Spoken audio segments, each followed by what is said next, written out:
रघुव जी भोसले के किले का खौफनाक रहस्य। रात का समय था। चांद बादलों में छिपा हुआ था और आसमान में काली घटाएं उमड़ रही थी।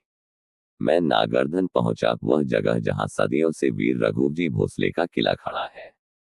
दूर से ही इसकी टूटी फूटी दीवारें किसी सोए हुए दानव की तरह दिखाई दे रही थी। जैसे ही मैंने कदम अंदर रखा, अजीब सी ठंडी हवा ने मुझे छू लिया। ऐसा लगा मानो कोई अदृश्य हाथ मेरी गर्दन को सहला रहा हो। चारों ओर सन्नाटा था, बस दीवारों से टकराती हवाओं की आवाज सुनाई दे रही थी। तहखाने का खौफ। किले के भीतर एक पुराना तहखाना था। लोगों का कहना था कि यही रघुव जी भोसले ने अपना खजाना छिपाया था और यही उनकी आत्मा भटकती है। मैं जैसे ही नीचे उतरा, अचानक मुझे दीवारों से आती घोड़ों की टापों की गूंज सुनाई दी। मेरी सांसें तेज हो गईं। क्या यह मेरी कल्पना थी या वाकई कोई अश्वारोही सेना वहां से गुजर रही थी? तभी सामने दीवार पर धुंधली परछाई उभरी, एक योद्धा की, हाथ में तलवार लिए। उसकी आंखें लाल अंगारों की तरह चमक रही थी।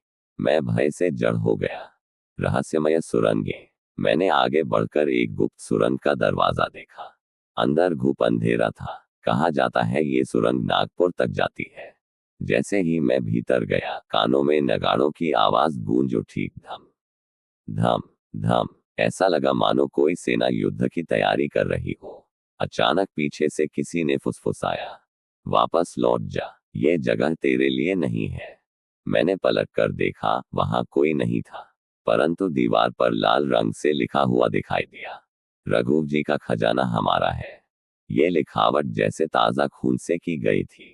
आत्माओं का पहरा। जैसे ही मैं आगे बढ़ा, मेरे सामने तीन परछाइयां खड़ी थी, सैनिकों की आत्माएं, जिनके हाथों में चमकती तलवारें थी। उनकी आंखों से आग निकल रही थी।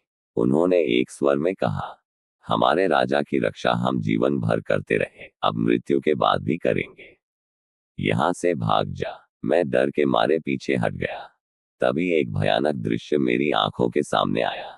किले की दीवारों पर अचानक दीपक जल उठे। उनकी लौ नीली थी और उस नीली रोशनी में एक छवि दिखाई दी, रघुव जी भोसले की आत्मा। उनकी आंखें गहरी और भयावह थी। उन्होंने हाथ उठाकर कहा, मेरा खजाना कोई नहीं पा सकता। जो भी इसकी तलाश करेगा, उसकी आत्मा सदा के लिए यहीं कैद हो जाएगी। अंतिम क्षण, मैं घबराकर बाहर भागा।